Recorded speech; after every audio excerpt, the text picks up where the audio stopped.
নমস্কার, আমি ডক্টর পলাশ দে, senior consultant radiation oncologist. আজকে আমি ব্রেন টিউমার নিয়ে কিছু কথা বলবো। কেন বলবো তার কারণ হচ্ছে মে মাস হচ্ছে ব্রেন টিউমার অ্যাওয়ারনেস মান্থ। তো আমাদের দেশে ব্রেন টিউমার নিয়ে অ্যাওয়ারনেসটা ভীষণ কম।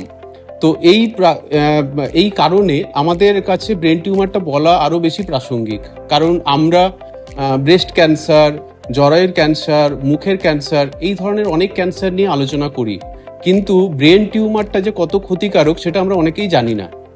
তাই আজকে আমি টুকটাক, যেটুকু না বললেই নয়, ব্রেন টিউমার সম্বন্ধে সবার যেটুকু জানার দরকার সেটা নিয়ে একটু ছোট্ট করে আলোকপাত করতে চাই আমাদের অডিয়েন্সদের।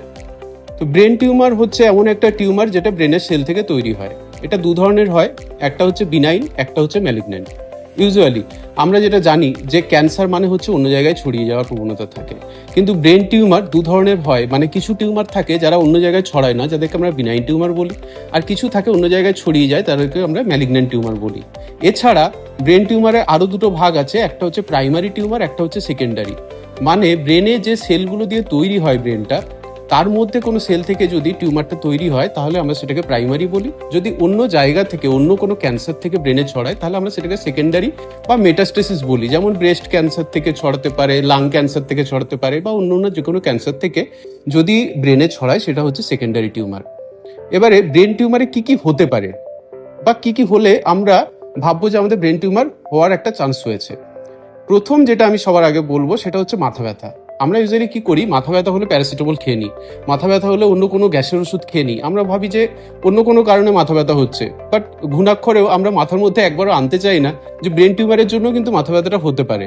অথচ মাথা ব্যথা কিন্তু ব্রেন টিউমারের সবচেয়ে কমন সিমটম, সবচেয়ে প্রাইমারি সিমটম মাথা ব্যথা। এছাড়া বমি পাওয়া বা বমি হওয়া, বা হচ্ছে হাঁটতে গেলে পা দুর্বল হয়ে যাচ্ছে, হাতে কোনো জিনিস তুলতে যাচ্ছি হাত উইক হয়ে গেছে, মানে উইকনেস, কথা বলতে গেলে কথা জড়িয়ে যাচ্ছে, স্লার স্পিচ, হ্যাঁ, বা হচ্ছে আনকনসিয়াস হয়ে যাচ্ছি, পেশেন্ট আনকনসিয়াস হয়ে গেছে। এই ধরনের বিভিন্ন সিমটম ব্রেন টিউমারে দেখা যায়। কিন্তু বারবার মনে রাখতে হবে যে মাথা ব্যথা যদি হয়, আমরা কিন্তু অন্যান্য কারণগুলোকে এক্সক্লুড করে আমরা কিন্তু ব্রেন টিউমারটাকেও আমাদের কিন্তু একটা পসিবল ডায়াগনোসিসের মধ্যে রাখা উচিত, মনে রাখা উচিত যে এটাও কিন্তু হতে পারে। ব্রেন টিউমার হলে প্রথমে আমাদের কি করতে হয়?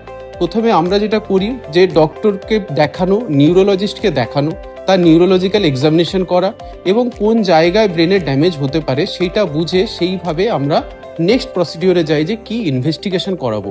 এবং আমাদের ফার্স্ট ইনভেস্টিগেশন ব্রেনের ক্ষেত্রে সেটা হচ্ছে এমআরআই ব্রেন, যেটা সবার থেকে সবচেয়ে ভালো ইনভেস্টিগেশন, যেটা দিয়ে ব্রেনের সব কিছু বোঝা যায় সবচেয়ে ভালো। টিউমারটা কত দূর গেছে, কি ধরনের টিউমার, তার কি ক্যারেক্টার, এটা এমআরআই দিয়েই সবচেয়ে ভালো বোঝা যায়। সিটি স্ক্যান দিয়ে যদি এমআরআই কারো না করা যায় তাহলে সিটি স্ক্যান আমরা ইউজ করতে পারি, বাট সিটি স্ক্যান এমআরআই এর মতো এত ভালো টেস্ট নয়। এমআরআই দিয়ে সবচেয়ে ভালো ব্রেন টিউমার বোঝা যায়। এবার ট্রিটমেন্টের পার্টে আসি। ট্রিটমেন্ট মেনলি আমরা করি সার্জারি, রেডিয়েশন। কিছু কিছু ক্ষেত্রে এখন আমরা modern treatment, targeted therapy, immunotherapy কিছু কিছু ক্ষেত্রে ইউজ করছি, যদিও এখনো পর্যন্ত ব্রেন টিউমারের মেন ট্রিটমেন্ট কিন্তু সার্জারি এবং রেডিয়েশন। একটা জিনিস মনে রাখতে হবে, ব্রেন টিউমার কিন্তু ট্রিটেবল, এবং ব্রেন টিউমার কিন্তু ম্যাক্সিমাম ব্রেন টিউমার কিন্তু বিনাইন হয় এবং তাদের ট্রিটমেন্ট করলে সেরে যাওয়ার চান্স থাকে। শুধু দেখতে হবে যেন আমরা খুব আর্লি ফেজে নিয়ে আসতে পারি, যাতে ব্রেন ড্যামেজ বেশি হওয়ার আগেই আমরা পেশেন্টকে সুস্থ করতে পারি। কারণ ব্রেন টিউমারটা শুধু কেটে বাদ দেওয়া বা ব্রেন টিউমার ভালো করে দেওয়ার মধ্যেই মেন জিনিসটা লুকিয়ে নেই। মেন সাফল্যটা নির্ভর করছে যে ব্রেন টিউমারের যেহেতু ব্রেনের অনেকটা পোর্শন বাদ যায় বা ব্রেনের অনেকটা পোর্শন ড্যামেজ হয়, যাতে সেই অংশটা, যে ফাংশনটা আমার শরীরে কন্ট্রোল করে, সেই ফাংশনটাকেও যারা আমরা টিকিয়ে রাখতে পারি। যেমন আমরা কথা বলছি, নিঃশ্বাস নিচ্ছি, হাত পা চালাচ্ছি, হাত পা হাঁটছি, হচ্ছে বিভিন্ন ধরনের কাজ করছি, খেলাধুলো করছি, খাওয়া দাওয়া করছি, সব কিছুই ব্রেন দিয়ে কন্ট্রোল হয়। তাই ব্রেনের যে কোনো পার্ট ড্যামেজ হলে আমার কোনো না কোনো কাজের গন্ডগোল হতে পারে।